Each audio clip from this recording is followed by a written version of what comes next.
बिस्मिल्लाहिर्रहमानिर्रहीम। आपने holding space का कॉन्सेप्ट कभी सुना है? Hold space for yourself या hold space for the other person या I will hold space for you, English में बड़ा इस्तेमाल होता है। मतलब ये कि तुम्हारे जो भी इमोशंस हैं इस वक्त, उसके लिए मैं एक गुंजाइश बना रहा हूँ या बना रही हूँ, या तुम्हारी जो इमोशनल वर्बल वॉमिट है उसके लिए मैं इस वक्त स्पेस बना रही हूँ, right? Holding space for the other person. अब ये जो होल्डिंग स्पेस का कॉन्सेप्ट है ना, ये हर जगह लागू नहीं हो सकता। उसकी वजह ये है, स्पेशली अगर आपकी शादी में बहुत ज़्यादा मिस्ट्रस्ट बैठ गया हुआ है, या आपकी शादी में एक पर्सन जो है वो ज़्यादा झुंझला गया, या उसका दिल सामने वाले से इतना ख़राब हो गया हुआ है कि उसकी वो एक्चुअली स्टो में रहता है कि कोई गलती करे और मैं इसकी गलती पकड़ूं, या वो इतना बददिल हो गया हुआ है कि उसकी कोई अच्छाई भी, सामने वाले की कोई अच्छाई भी उसे अच्छाई नहीं नज़र आ रही। तो holding space is not something कि आप कर सकते हो। हाँ, लेकिन अगर आप वो हो जो अपने ऊपर काम कर रहा है, जो अपने रिलेशनशिप पे काम कर रहा है, जिसको चीज़ों की समझ अब आहिस्ता आहिस्ता आ रही है, जो चीज़ें अपनी शादी में बेहतर करने की कोशिश कर रहा है, वो बंदा होल्ड स्पेस कर सकता है। क्यों? क्योंकि अब हर चीज़ सामने वाले की कैरेक्टर की ख़राबी नहीं है, सामने वाले की फितरत बुरी नहीं है, सामने वाले की नीयत बुरी नहीं है। उसमें ये हो सकता है कि इस वक्त ये डिसरेगुलेटेड है और इसको बात को आराम से तहम्मुल से करना नहीं आ रहा, बशर्ते कि आपको आगे से गाली नहीं मिल रही, आपके साथ कोई मतलब कि हाथापाई नहीं कोई करने की कोशिश कर रहा, आपको खुदा ना खास्ता कोई इल्ज़ाम तराशी के बगैर कोई बस सिर्फ इमोशनली चार्ज होके कह रहा है, या रोने लग गया है, या इमोशनली चार्ज होके कह रहा है कि यार ये मुझे इतना बुरा लगा, या तुमने ऐसा किया, मैं तुम्हारी मुझसे मेरी एक्सपेक्टेशन नहीं थी, तुमने मेरे साथ ऐसा क्यों किया, या किसी भी बात पर उसका मेल्ट डाउन हो रहा है। अगर तो आप सामने वाले के बारे में बदनीयत नहीं हुए और आप उसके लिए वो होल्ड स्पेस कर लो, तो वो जो एक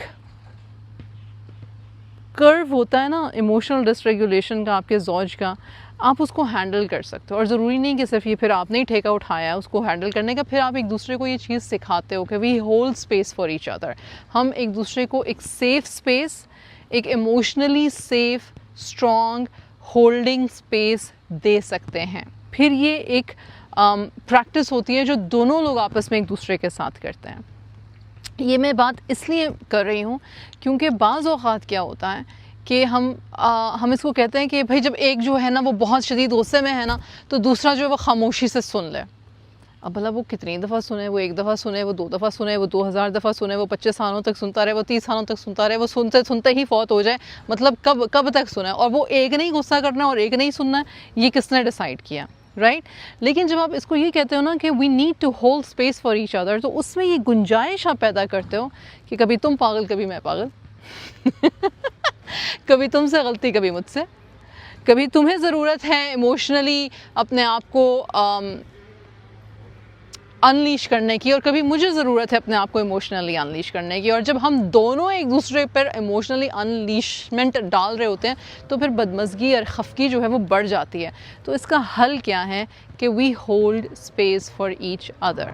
अब ये जो मेथडोलॉजी है, ये जो टेक्निक है, ये उन लोगों पे काम करेगी जो एक दूसरे को अच्छी लाइट में देखना चाहते हैं, जो एक दूसरे की गलतियों से परे एक दूसरे को एज गुड ह्यूमन बीइंग्स जानते हैं, समझते हैं, जो एक दूसरे की अच्छाइयों को याद रखते हैं अपने मुश्किल वक्त में, और जो एक दूसरे से, और मैं जानबूझ के ये लफ्ज़ मैंने पहले नहीं इस्तेमाल किया, जो एक दूसरे से मोहब्बत करते हैं, जो एक दूसरे से प्यार करते हैं। क्योंकि प्यार और मोहब्बत जो है वो रिलेशनशिप में घटता और बढ़ता रहता है, चाहे वो आपके पेरेंट्स के साथ है, चाहे वो आपकी ज़ौज के साथ है, चाहे वो आपकी औलाद के साथ है, चाहे वो आपके दोस्तों के साथ है।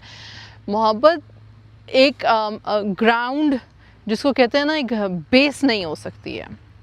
रिस्पेक्ट और गुड इंटेंशन, या फिर जिसको आप कह सकते हो ना बिलीफ इन द रिलेशनशिप, कि ये बंदा जो है ये हर वक्त गलत नहीं है, या मुझे नुकसान दिलाने के दर पे नहीं है, या इसकी ज़िंदगी का मकसद मुझे तंग करके रखना नहीं है, राइट? अगर आपको ट्रस्ट है, ट्रस्ट इज़ द बेस। अगर आपको ट्रस्ट है कि ये शख्स सामने वाला अपनी तमाम अच्छाइयों और बुराइयों के साथ एक अच्छा इंसान है, and they try their best to do the best by me, या by themselves, या by the family, the holding space becomes more possible, and it becomes a genuine good practice. And it's a difficult thing to adopt, but once آپ لوگوں کو یہ practice ہو جائے, جس کپل کو یہ اسپیشلی یہ پریکٹس ہو جائے, ان کو اپنے ایشوز کو ڈیزالو کرنے میں بہت زیادہ مشکل یا دقت نہیں ہوتی. I hope we can all hold space for each other. Holding space تو خیر اپنے ڈفرینٹ پولیٹیکل ویوز میں بھی فرینڈس جب ایک دوسرے سے بات کر رہے ہوتے ہیں اور ایک دوسرے سے اختلاف کر رہے ہوتے ہیں تو you hold space for the other person, you hold space to listen to them, you hold space to have the ability of tolerance of listening to the other person. یہ بھی ہولڈنگ اسپیس ہوتی ہے which is outside of your marriage as well, which is with your friends and family as well, which is with people with different political views, with different views on religion ہو گیا یا آن practising religion ہو گیا. I think holding space is a very important skill جو ہمیں اپنے آپ کو بھی سکھانا چاہیے, اس کو پریکٹس کرنا چاہیے, اپنے بچوں کو بھی سکھانا چاہیے, تاکہ کانورزیشنز اور ڈیفیکلٹ کانورزیشنز اور وہ کانورزیشنز جس میں ہر وقت ایگریمنٹ نہیں ہو سکتا, ہم وہ کانورزیشنز بہتر طریقے سے کیری کر سکیں بإذن اللہ انشاءاللہ تعالی. جزاک اللہ خیر. السلام علیکم ورحمۃ اللہ وبرکاتہ. ارم بن صفیہ کے چینل پہ ایجوکیشنل ویڈیوز اور کانسیپٹس کو سیکھتے رہنے کے لیے میرے چینل کو سبسکرائب کریں. شکریہ.